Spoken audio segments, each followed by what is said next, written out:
বোলপুরে প্রথমবার 2 দিনের কুকিং ওয়ার্কশপ, মিডোরি ক্যাফেতে জমজমাট রান্নার আসর।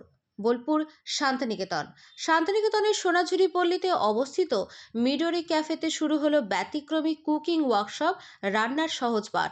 7ই ফেব্রুয়ারি 2026 থেকে শুরু হওয়া এই কর্মশালা চলবে 8ই ফেব্রুয়ারি পর্যন্ত। বোলপুর ও আশেপাশের বিভিন্ন এলাকা থেকে বহু মানুষ এই অনুষ্ঠানে অংশগ্রহণ করেন। অনুষ্ঠানে সংস্থার তরফ থেকে উপস্থিত ছিলেন উজ্জয়িনী ঘোষ মহাশয়া। বিশেষ আকর্ষণ হিসেবে ছিলেন খ্যাতনামা সেলিব্রিটি শেফ রঙ্গন নিয়োগী, যিনি খুব সহজ ভাষায় দৈনন্দিন রান্নার উপকরণ ব্যবহার করে নানা স্বাদে ভরপুর পদ রান্না করে দেখান। তার উপস্থাপনা ও রান্নার কৌশল দর্শকদের দারুণভাবে আকৃষ্ট করে।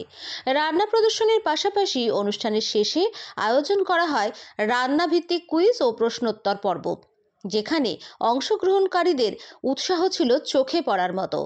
এই ইন্টারঅ্যাক্টিভ সেশন পুরো অনুষ্ঠানে আলাদা মাত্রা যোগ করে। আয়োজকদের মতে বোলপুরে এই ধরনের 2 দিনের কুকিং ওয়ার্কশপ এই প্রথম। মিডোরি ক্যাফেতে অনুষ্ঠিত এই কর্মশালা খাদ্য সংস্কৃতি ও শেখার আনন্দকে একসঙ্গে তুলে ধরেছে। বোলপুর থেকে সুচন্দ্রা মুখার্জির রিপোর্ট। একটু পেপার দিয়ে দেবো।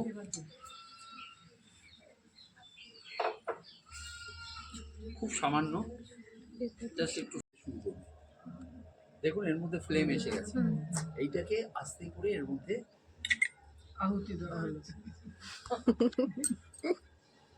দেখুন এখানে ফ্লেমটা দেখা যাচ্ছে, খুব সুন্দর একটা ফ্লেভার হয়েছে। দেখুন এখানে শুকলেই দেখতে পারেন, সামনে এলে বানিয়েছি ক্যাজুয়ালি সেই